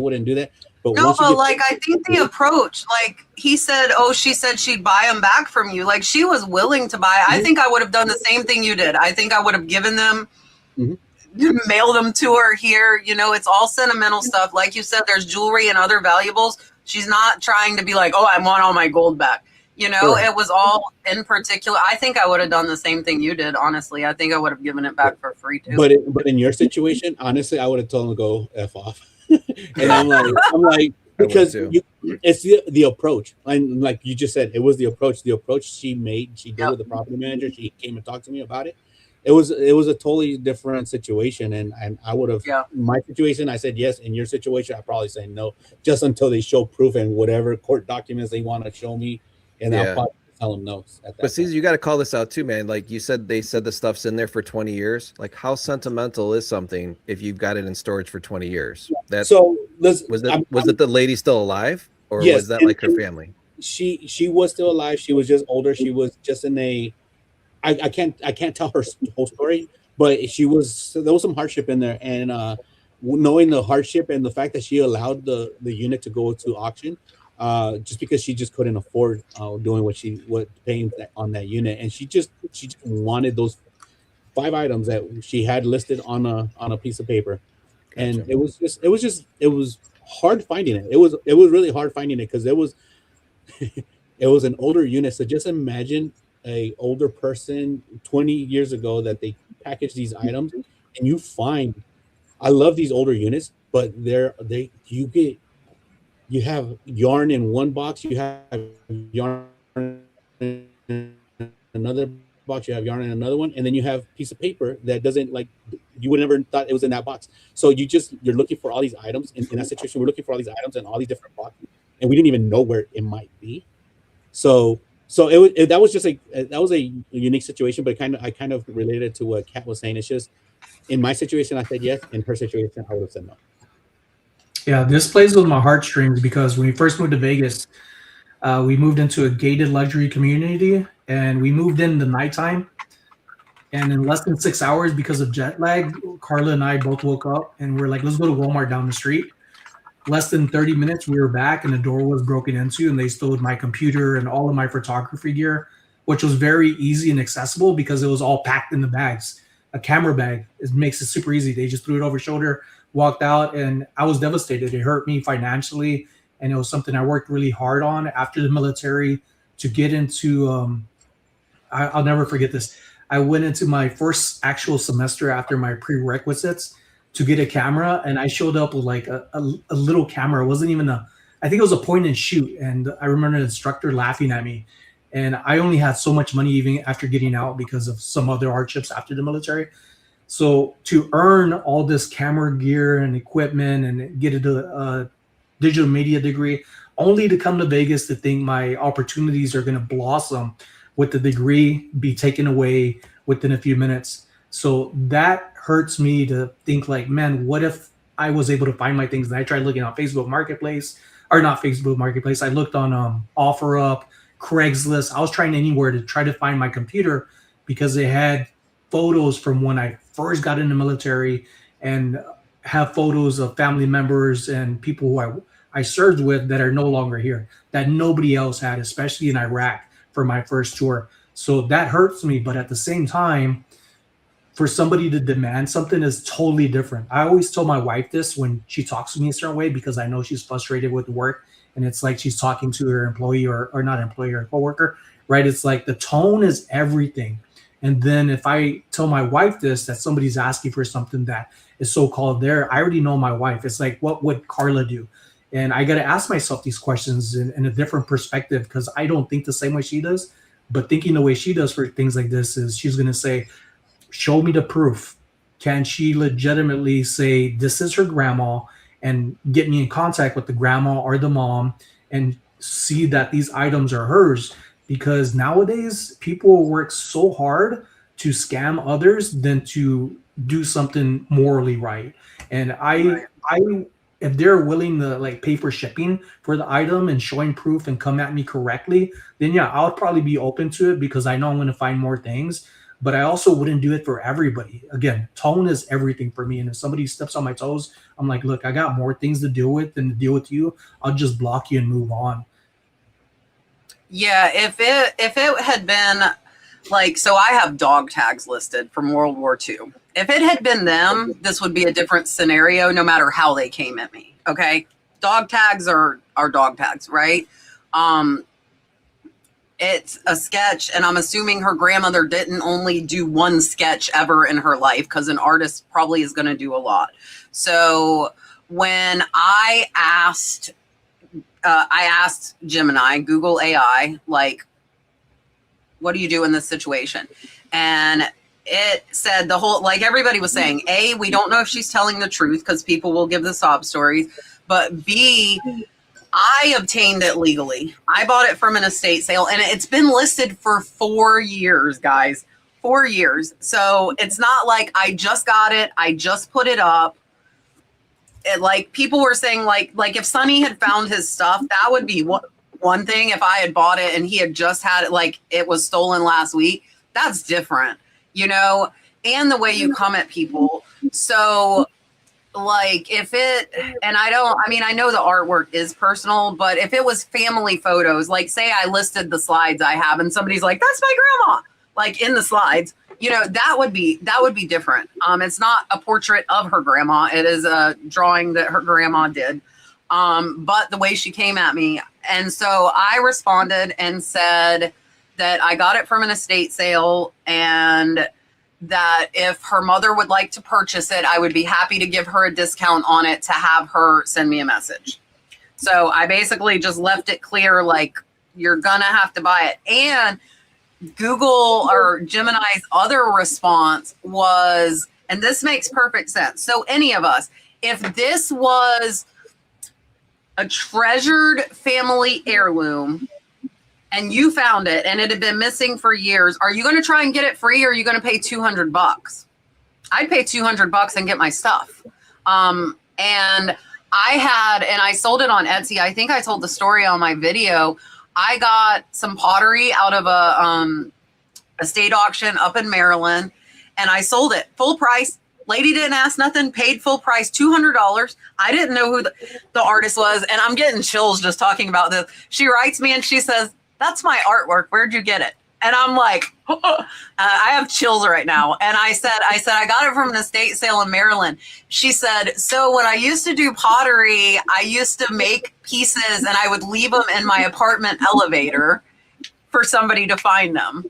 And so somebody had found, I've got like serious chills. So she would make them, and it was a beautiful 14-inch pottery bowl. She would make them and she would leave them in the elevator to make other people happy. But she found it. She didn't say any of this to me before. paid full price. I shipped it to her. She got it back and she told me the story. And I thought it was cool. So that was the thing too. So like if it's that, I would have bought it because I'd be like, somebody else is going to buy it. She doesn't know how long it's been listed. You know what I mean? Like I would buy it. If it's that like sentimental, I would buy it. I will give them, because I've had it so long, I will give them, even how she came at me, I would give them a serious discount if they say they want to buy it. But like, yeah, and all of the accusations too. And I know I've had it 4 years, so it's been missing for well over 4 years. It's been in my shed for 4 years. It's not like a newly thing. And if you guys watched me, it's probably been 3 or 4 years. I bought 4. Sonny, were you watching me with the wrought iron chairs? I remember. Okay, so I bought 4 wrought iron chairs for $500 for all of them. They were worth $2,500. I got them for $500 from an estate 2 hours south of me. Picked them up, brought them back, and I'm now good friends with the owner of this auction company. He calls me, and he's like, "I need those chairs back," and I'm like, "What?" And he's like, "So those were the property of the husband who he left at the estate, and the wife chose to bring them to our estate auction when they were not legally hers to sell.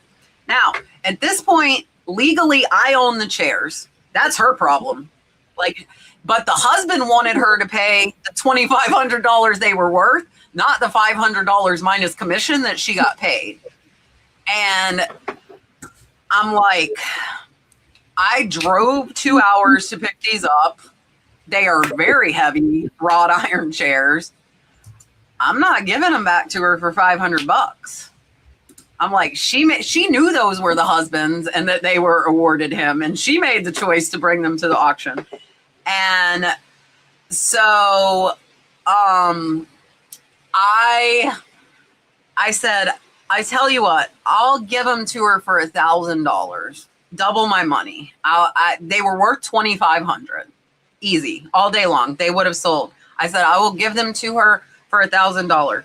And then, like, this was such a mess, and I felt bad for him because he was the go-between. Because he asked for, and then he says, "Can she make payments?" I'm like, no. Like, I saw her stuff on that auction. I spent $5,000 myself. That woman probably made $100,000 from what was sold. I'm like, no, she can't make payments. And then he's like, "Can I give her your number?" I'm like, absolutely not. Like, then she'll be hounding me. And it's gone. Yeah, I was starving. It's fine. I'm sorry you walked in the rain. No, it's okay. I asked for salt for my food, but I was so hungry I like shoved it in. So there's my salt. After I already ate It's it all. a I was monsoon house. I was trying to move and the it's truck pouring around rain. because if we're I'm going sorry. on the boat tomorrow, yeah, I gotta check the weather. yeah. So I'm like, I'm not like driving back 2 hours to bring them to you, so somebody better come pick these chairs up. And he ended up, and I feel bad for him. He loaned the lady the money, and he paid me the $1,000 I wanted, and he came and picked these chairs up. He didn't make her do like any of it. But in that case, I think it was maliciousness because it was after a divorce. Like, she knew she didn't get those $2,500 chairs. She thought she could sneak it by her ex, and then she got caught. But in that case, I could have said, no, I want $2,500. I did not do that. I said, double my money. You know, I had to drive 4 hours. I had to load up 500-pound wrought iron chairs and unload them. And so I took $1,000. I felt that was fair. And I made a video. A lot of people said they wouldn't have done it at all. Like, I could have told him no, or, hey, they're on eBay for $2,500. It might have been $2,500 a pair too. It might have been $5,000. I did a lot less, but I could have said they're on eBay if she'd like to purchase them. I didn't do that. I didn't want to. And I felt bad for the owner because he was stuck in the middle and I wouldn't let her call me directly. But yeah, like, so LJ's saying like Nazi stolen art shows up after World War II. And it wasn't and I don't know what happened again. There were like, it was the way she came at me, honestly, like telling me that belonged to her mother. And I'm like, what? And then accusing me of other stuff. And I'm like, whoa. Like, hold on, lady. That's why I had to use AI.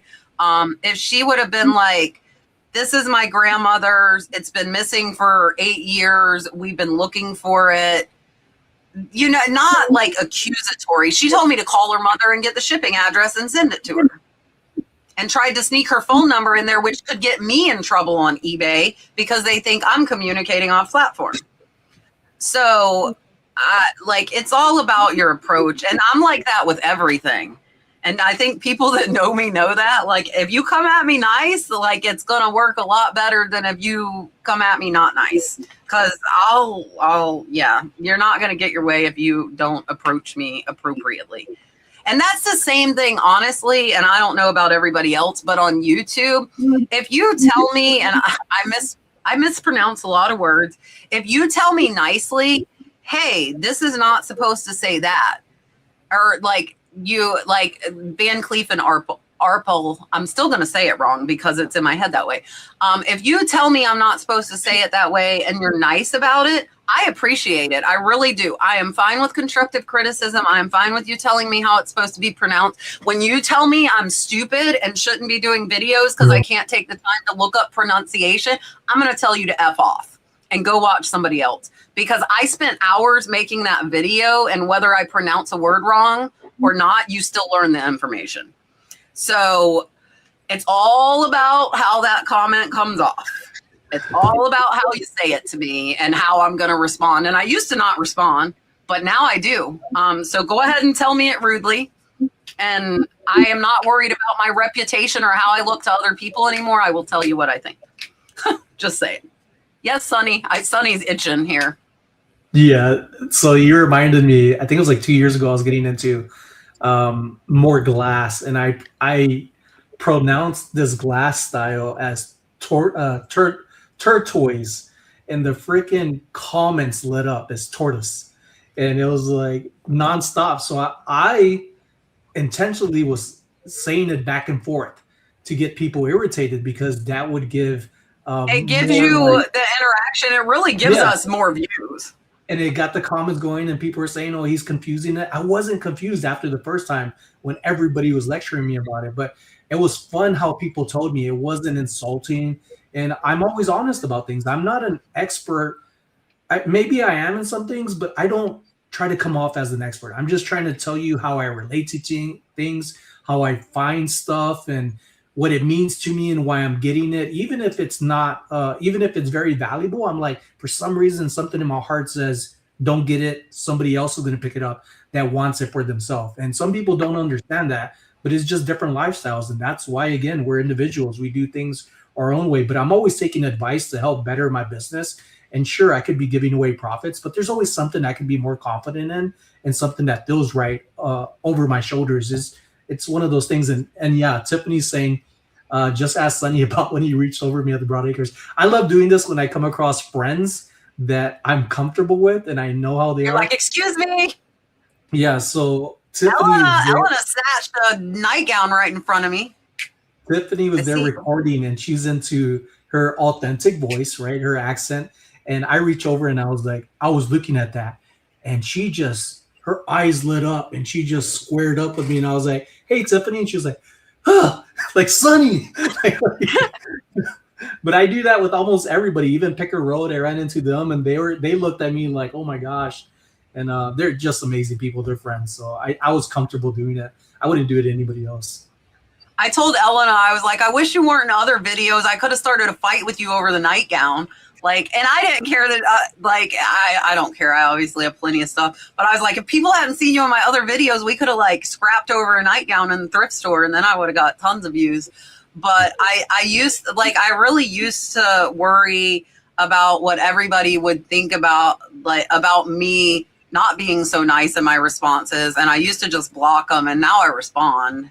And I'm like, look, and like on the research videos, she knows too. She ran to the dang vintage nightgowns because she knows that's what I like. Like I was at them and she came and she's like, whoop. I'm like, oh, you little sucker. I wasn't like mad, but it was funny. And it was all on my GoPro too. I have it on camera. But like if cat fight, yeah, like it just people love to talk and I don't when I do research, I'm showing you what I'm showing. And like Sonny said, like, I'm not saying I'm an expert in this stuff. And I will say it too. Like, I'm showing you sold items. I'm showing you pictures to like educate you and let you know that I'm not claiming to be an expert. And I don't need to know how to pronounce a name to show you a signature and show you what it looks like. Like, what if I spoke another language as a first language? I wouldn't be pronouncing stuff properly then. Are you still gonna, you know, like, it's not like, it's just, it makes no sense. And I'm not gonna say who, but I know of at least one content creator that mispronounces on purpose to get that engagement. Mhm. I do not do it. I can't ever remember if it's plaid or plaid. I'm not gonna lie. 40 something years later, half the time I say it one way, half the time I say it the other. There are a few words like that that I'm like, I don't remember the right way, and it is what it is. But that's not me pronouncing something wrong is not lessening the value of the education, in my opinion. And you're not paying me. This is free. Turn it off. Bye. Like, peace out. You know, I mean, it's frustrating because we put all this time into it. And again, it's the way you come at it. If you're nice at me about it, then I'm going to be completely receptive. And I'll even try to remember harder than when the mean person told me to pronounce it. But I still probably, honestly, am going to mispronounce it again. But there's some that I have remembered.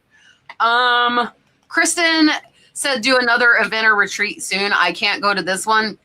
We're going to see. I will tell you guys right now, I think I'm losing money, just because I'm completely honest and blunt. I think I'm losing money on the retreat, so I don't know if I will do another one. I know a lot of events have not continued because I don't think people realize how much it costs to put these events on. And if you don't sell enough space or tickets, then you end up coming out of pocket, which is not something I can unfortunately afford to do. And so our plan was to do 2 a year. However, the response to this hasn't been what we wanted it to be. And so I don't know if I will. And again, I'm always like, if you don't ask me something if you don't want to know the answer. Anybody that knows me knows that, because I am not going to sugarcoat it. Like, I'm just going to tell you what I think. All right. Do you think it is better to revise a listing and lower the price versus delisting it, lowering the price, like delisting, relisting, or would you put it on a 30 or 50% off sales? Hiccups. So I'll look at stuff that's been listed for a long time and I'll realize like, okay, maybe there's a mistake on the listing. I might have spelled something incorrectly and I have the wrong price on it. So I first look at like, why hasn't this sold? And I will, you know, if you have an eBay store, you can run sales. So right now I'm like running 10% off on my entire sale or on my entire store, even like my consignment partner stuff. But I have in the past, like delisted something and then relisted it for, you know, what the appropriate price should be. I just don't like doing that because it kind of screws up how long the item's been listed on eBay. eBay doesn't know your relisted item is something that's been in your inventory for 3 years. And a lot of times too, like I'll realize like, wow, what was I listing 3 years ago? Because, you know, nowadays it's got to be at least $15 or more for me to even want to list it in the first place, just because my time is worth more to me now after learning things like that. But there are ways you can go into the marketing platform on eBay for promotions and you can pick like the items that are older. So you can run like, if you really, and I've done this before too, like stuff that was like 3 years old. I just, you know, did it at like 50% and it still didn't sell. not very many items sold. So maybe relisting it at a lower price might have a bigger effect, because then it is popping up new if someone's in that category, versus just marking it down 50%. At least that's my experience in the last year, trying different ways to get rid of older stuff. What do you think, Cesar? So I do both. It just depends on the item, like you said. Items that if an item has been sitting there for a while, I do go in there and check to see if, hey, did I misspell something? That's the first thing I do. Did I misspell something, or did I miscategorize it? So once I figure that out, which most likely is that I miscategorized something and I didn't explain it correctly, I'll fix that. If I have to fix something, I would delist it or unlist it and then re-put it out there. But if it's something that is just sitting there for a while, I'll run a sale on it just to see if anybody wants it. The beauty of my my eBay store in Poshmark that my wife has is that if we have something that's been sitting in boxes for a while, we'll take it out and we'll put it in our store, in our booths, and sometimes it'll sell just because somebody was able to touch it. Sorry if you guys can hear a baby. She's in. Um, she was laughing like 5 minutes ago. Now she's complaining about something. No, but so we have that luxury where we can actually just remove it from our online presence and put it in a physical location for people to look at. And sometimes that does a trick. One of my best things that I do at the booth is I have my most popular item is my $5 rack. Things that I've sat on for a long time goes to $5, and guess what? It gets snatched up quickly. And like I said, I don't care if you're buying it for yourself or you're gonna buy it to resell. I'm not gonna tell you that I sat on that item for 15, 18 months, but at the same time, if you have better luck at selling it for whatever you think is the markup, then go ahead. But my $5 t-shirts are always the rage because people are like, "Did you put anything new in there?" And I was like, most of the time, half of my rack is new because it's such popular items that people take them, and then I have to refill it. So I just put more stuff that has been stale in my inventory. And like I said, I have 3 storage units full of stuff. 2 of them have practically nothing but clothes, and that's mostly vintage, Y2K, some modern stuff. So I always have stuff inventory to pick from. Yeah, I rarely do any revisions in the title. Sometimes I feel, which is rare, to take better photos, but overall, I do a pretty good job with the amount of years I've been doing this to get it right the first time and go. Delisting for me recently isn't because of a normal same platform relisting. It's because I've taken things off of my eBay and brought over to my vintage booth. And just today, I brought back, or last week, I brought back a vintage Cliven cookie jar. And since it wasn't going at my vintage booth, I put it back on eBay and I relisted it. And the only thing I adjusted was rather than it being $98.99 dollars plus shipping, I put it at $94.99 plus shipping. So it wasn't really any major relistings. And when it comes to discounts, I usually don't do more than 10% because all of my items on eBay are open to offers. And I feel like if I do 10%, somebody may see it and still request an offer bigger than that, rather than dropping at 30%.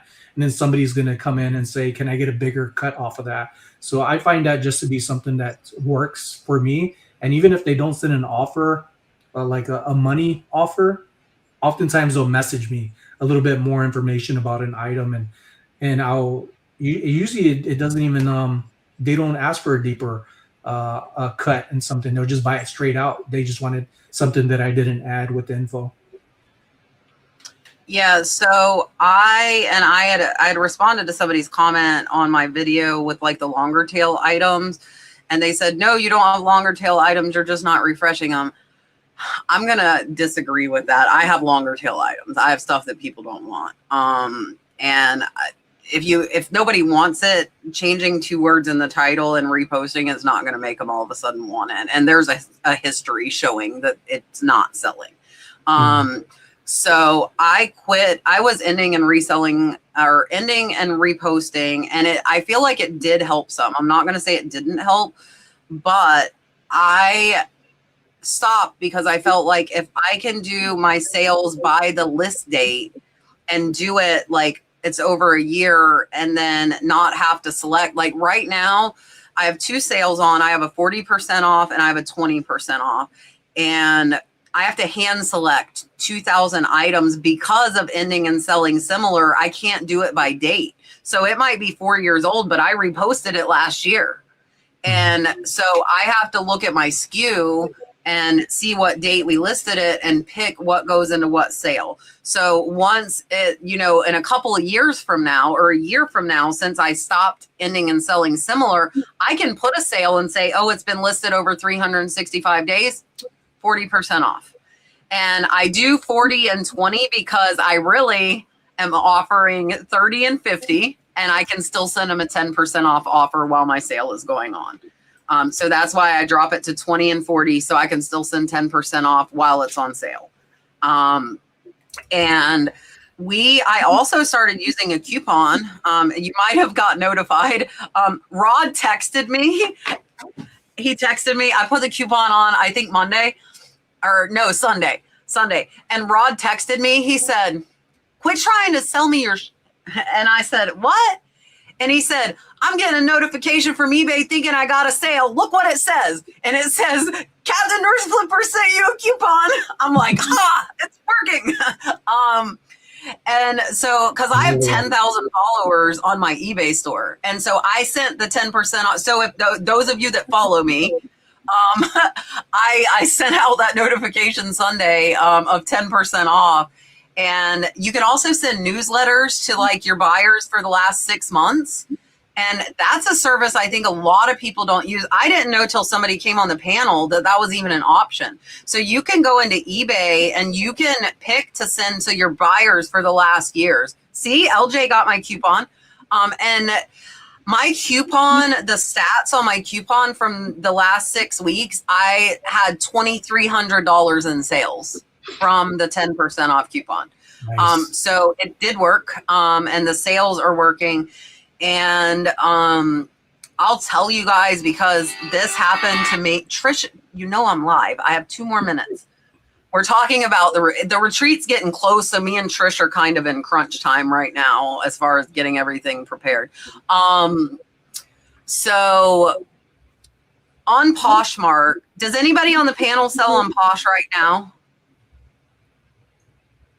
Okay, so for those of you in the chat that sell on Posh, my Posh sales have been going down. And I've seen the banner at the top of my Posh, and it says, you have inactive listings. But I've sold a couple of those that were inactive. And finally, I'm like, let me see what this is. So apparently it started in April. I'm late to the party. Poshmark decided that if you don't send an offer or have a like on an item in 60 days, they're going to inactivate it. I have scrolled so far. I have had 5,000 inactivated. And what it does is it pushes your items to the bottom of the list. They are not going to show it to anybody. And I had 5,000 of 8,000. There might be more. I get tired of scrolling. And you can bulk activate them, but you cannot go off the screen. So you can do nothing else. You need to have a computer sitting there running through activations. And it overnight only did 900 in 8 hours, to give you an idea. So I've just been like, if I'm looking through jewelry or something, I'll scroll on Posh for a while. And yeah, so Val said I activate mine every morning. I'm gonna get to that point, but right now I'm trying to get the 5,000 activated that are inactive. And so whenever I'm going through like jewelry and I can sit my laptop on the coffee table and look at it, because it'll say, are you human? And it'll stop if you don't click you're supposed to sit there and stare for 12 hours at Poshmark. So now I do it when I can sit there and look at it. But so if you're on Posh and your sales have went down, please check that. I think that caused a lot. And like today I had, I think $200 in sales on Posh, and I've just started activating stuff. So it looks like it is working. All right. I talked a whole bunch and we did not get through very many questions. So I'm gonna let everybody say bye. I cannot keep them longer because I talk too much. So I'm gonna let Shy and Caesar tell you what they've got going on, and then Sonny will, and then we will let you guys go. So here is Shy. All right. Thanks everybody for having me on. This is my third time, so I always appreciate the knowledge. I actually activated the coupon to my followers on eBay while Kat was talking about it. So again, every time I watch Kat, she gives me an idea and I go after it, and it works. It definitely helps. But I have 1,800 items listed on my eBay store. I guess if you're a follower, you get another 10% off, but I am running a 10% off sale on everything in my store. I do post on YouTube. If you want to get some ideas on how to set up a garage sale, I highly recommend you team up with another reseller. Like I said, having a team definitely helps getting that stuff together. And I've been using Pokemon cards to bring buyers at my garage sale to help me get rid of what Cesar calls it, his depth stock. And it's been working. So people are leaving with clothing. Ladies are leaving with fashion jewelry that I picked up for like 50 cents a piece. That's not eBay worthy. I still have, I've got piles and piles. I'm not even gonna bring it up because I'll probably drop it. But I have piles of jewelry that I already looked up and I do have to list.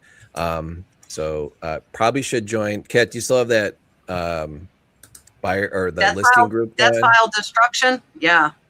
You do? I should have joined that because that would have forced me to get stuff listed because there's no excuses. But and there is definitely something to be said about eBay. When you do list, you will get sales. And I was even talking to my neighbor about it. He goes, wow, you had like a $400 day all of a sudden. I'm like, yeah, because I listed 12 Tommy Bahama shirts and like, 15 pairs of women's jeans. All of a sudden I got other sales from it. So there is definitely something to be said. You do have to list consistently and run sales, run promotions, watch your shipping weights, make sure you have country of origin on all your stuff. If you sell coins, you have to go in and update all your coins to condition. And if you don't, you'll think you have it listed and eBay is not showing that to anybody. So there always are things that eBay forces you to do because they like to make us work even harder for them.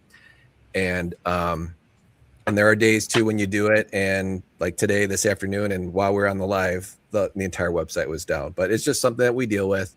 We don't have control over it. And all right, well, I'll pass it off to Cesar. Take it from here, man. Here's Caesar.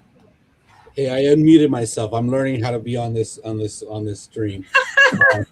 So again, thank you guys for having me. This is my second time. Both times have been fun. I appreciate it. If you have a chance, go to Epic Square Thrifting on Instagram. Follow me. I have my eBay store linked off of there and my other socials. Not my social security number, but my other socials. We're in the Las Vegas area where we have a great booth at the fantastic indoor swap meet. Every third weekend of each month, we open up for 3 days. Come check it out. It's amazing. You don't have to shop from me. Just the whole vintage area is a really cool place to hang out and reminisce. Also, if you're still in the Las Vegas area and you're still looking for more stuff to do, I am also at the Antique Mall of America. We have a booth over there at K9, and been there for practically a whole year. I think this month is going to be my first year there. Again, thank you guys for having me. I appreciate it. Maybe next time I'm on, my granddaughter will be a little bit older and she won't be crying as much. But she was having a good time. So thank you guys. Kat. Sonny. Back to you. Perfect. Sonny, what's going on? I need to work on Christmas in July. Amy reminded me in the chat without knowing she reminded me. She was talking about she had a sale on it. I think I'll do that hopefully next week. And I wanted to do that too, but now I think with the retreat, I'm going to miss that boat. I have a lot of ornaments, a lot of vintage Christmas ornaments, Disney, and some other ones that are really popular. And I think I'm just going to start them at $5 a piece because they go for like $30 and $40.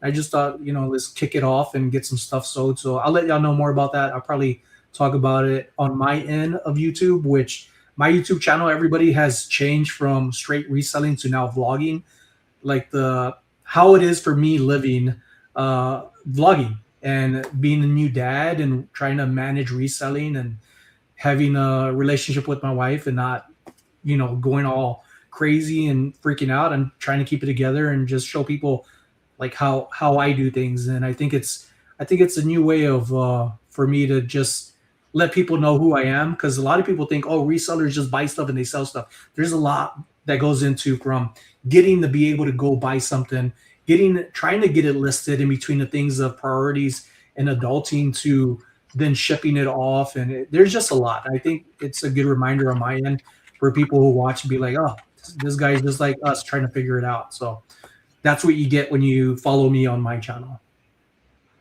Yeah, and it's funny. My video tomorrow is kind of just like me rambling for 30 minutes about my insights to like looking over the last 5 years, how I got to where I'm at. Like even with my sales right now, I have a little over $500,000 in inventory. So it's me talking about that, talking about like what I would have done differently if I was more in the beginning, hoping that some people can gain some insight to that. And just talking about the overall journey is what I am doing tomorrow. And again, like switching up the what solds, like Sonny said, I think I'm at a place where it's like changing, but not changing. Like I'm going to keep doing videos, but kind of, trying a little bit of different stuff. I wanted to put this up real quick because we didn't get through hardly any questions, and I can answer this really fast. For food, I don't know. Hatching eggs, you need to be NPIP certified. It's like $25. They'll come out. It's really easy. You have to buy a stamp if you want to sell hatching eggs on eBay. I don't know about food because I know Florida has cottage laws, but I bet that's only to sell in Florida. I would be worried about shipping over state lines if it's something edible. And plants need tons of permits. So that was the first thing. If you guys don't know, that was the first thing I sold on eBay was plants. And like each state has specific things. Like I know Texas had apple snail. So I had to have them come and inspect for apple snails just to be able to ship to Texas. And every state has different invasive pests that when you ship plants into that state, you have to have that stamp on the box. And forget California. I took California off the table because I'm just not dealing with California. So yeah, if you want to legally sell plants like you should by the law, there are a lot of laws and inspections. They're free inspections, but you need to search each state to be able to legally ship to them. Charmaine, yes, we will be here next Tuesday, but we will be live from the retreat. And the only other thing, as far as the retreat, you guys can buy the virtual tickets up until we start it, but we're going to need to email you out a link. I would suggest not waiting past Sunday, because Monday, once it starts, you might not get the link until Monday night when we're able to check the orders. So I would do it on Sunday because the retreat, really, it starts Tuesday morning. I don't think we have anything live except for the VIP virtuals. I forgot to give away tickets. Maybe I'll give away some in my video tomorrow. That's probably a good idea. I'll do that. So watch my video tomorrow. I'll give away some tickets tomorrow. And Susan was saying she was worried she wouldn't have time. You're gonna be able to watch them indefinitely after. So if you can't watch it, then we'll mail you out a link to watch it in a day or two, and you'll be able to continue watching it. So if you're not gonna have time during it, don't worry about that. And if you're local, we have a few rooms left if you want to come have a retreat, but we also have options where you can just come and do the learning part and the food. You don't have to stay with us. Tomorrow, fishing lures. For those of you that know about them, I have not looked through them. I do not know anything about them. I'm starting everything at $3. I have, I think, 4 tackle boxes that I've had for about three or 4 years, and I planned on going through. Look at the baby. Priscilla. I planned on. You're Hi, the baby. My wife doesn't want me to show her face, but she. No, I understand. they were We watching can us still on see you, YouTube, and baby she arms. said- she was saying that she was excited when I started speaking on the YouTube. That's why some of the commotion was going on. Oh, because She's she saying heard that- you. Oh, that's so cute. If you're at the retreat live, can you watch the virtual afterwards? Yes, we will send you the links because you paid to come. We will send you the links where you have access to watch them afterward as well. So fishing lures tomorrow. My plan was to go through and pull the expensive ones, and now I'm saying screw it, and I'm running them all at $3. They've been sitting here 4 years. I'm running them. So if you know stuff about them, you might be able to get a really good deal. And then Friday and Saturday are both jewelry, and I'm gonna do one Whatnot live from the retreat. I just don't know what day, but I will schedule that. So thank you to Chai and Cesar. I appreciate you guys for coming on. Thank you so much. And Sonny for keeping coming back. So Sonny gets the week off next week. We will be live from the retreat next week. And we cannot do this without you and the audience. So some of you might be on the podcast next week. Ha that you see in the audience. You might see some of them in person. And we will see you guys next week. Bye, guys.